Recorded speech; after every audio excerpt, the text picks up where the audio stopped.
Israeli-Palestinian fighting intensifies as Hamas commander killed in airstrike.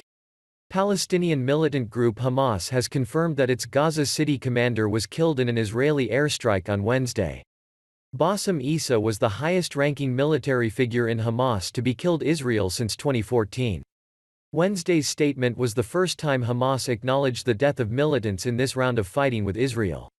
The armed wing of Hamas said Issa was killed, along with a few of his fellow brothers of leaders and holy fighters, during the fighting that has been going on for 2 days in Gaza. The fighting between Israelis and Palestinians had already intensified on Tuesday night and into Wednesday, with civilians on both sides killed. Just after daybreak, Israel hit Gaza City with dozens of airstrikes targeting police and security installations. Iyad al-Bassem, a spokesman for the Hamas-run Interior Ministry, said the airstrikes destroyed the central police headquarters in the city, a compound with several buildings. Gaza militants continued to fire a barrage of rockets at the densely populated Tel Aviv metropolitan area in Israel, setting off air raid sirens and explosions throughout the city.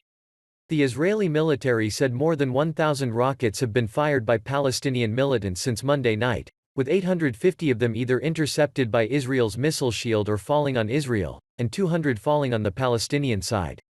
The death toll in Gaza rose to 35 Palestinians, including 12 children, according to the health ministry. Over 200 people were wounded. 5 Israelis, including 3 women and a child, were killed by rocket fire Tuesday and early Wednesday, and dozens of people wounded. Calls for de-escalation grow. The international community has called on both sides to de-escalate the situation. United Nations Secretary-General Antonio Guterres said that he is deeply saddened to learn of increasingly large numbers of casualties, including children, from Israeli airstrikes in Gaza, and of Israeli fatalities from rockets launched from Gaza. He called on Israeli security forces to exercise maximum restraint and calibrate their use of force, and said that the indiscriminate launching of rockets and mortars towards Israeli population centers is unacceptable.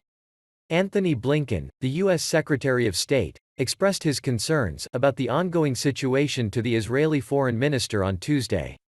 The secretary reiterated his call on all parties to de-escalate tensions and to bring a halt to the violence, a statement from Washington said. British Prime Minister Boris Johnson called on Israel and the Palestinians to step back from the brink and for both sides to show restraint in a tweet on Wednesday.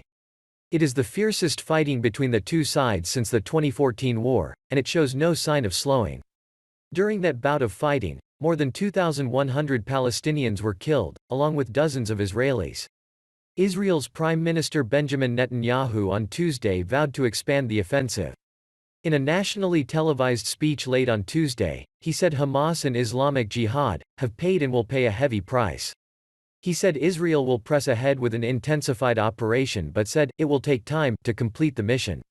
Clashes in Jerusalem. On Monday, Hamas fired 6 rockets at Jerusalem, 100 kilometers away. It set off air raid sirens throughout Jerusalem, and explosions could be heard in what was believed to be the first time the city had been targeted since the 2014 war. The fighting came amid soaring tensions in the disputed city and follows days of clashes at the Al-Aqsa Mosque compound, the third holiest site of Islam and the holiest site of Judaism. There are conflicting claims over Jerusalem, with rival religious and national narratives of Israelis and Palestinians rooted in the city.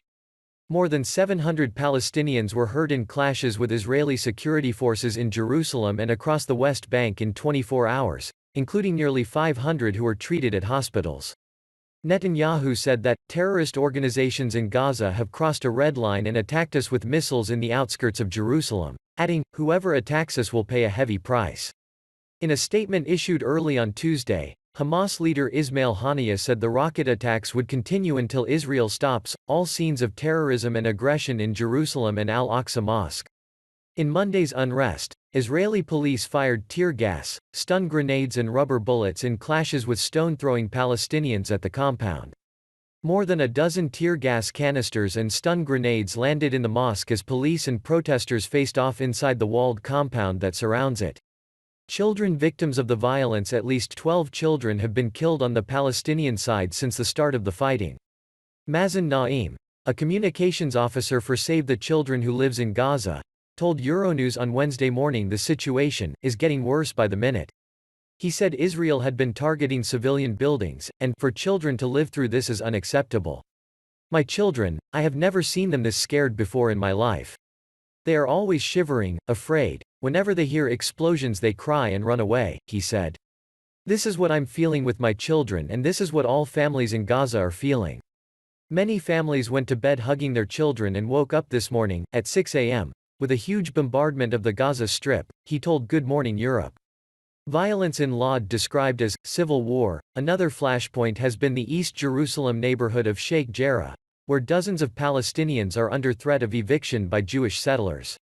Meanwhile, the violence has begun to spill over to other areas of Israel with mixed populations of Arabs and Jews. In Lod, thousands of mourners joined a funeral for an Arab man killed by a suspected Jewish gunman the previous night. The crowd clashed with police and set a synagogue and around 30 vehicles, including a police car, on fire, Israeli media reported. Paramedics said a 56-year-old man was seriously hurt after his car was pelted with stones.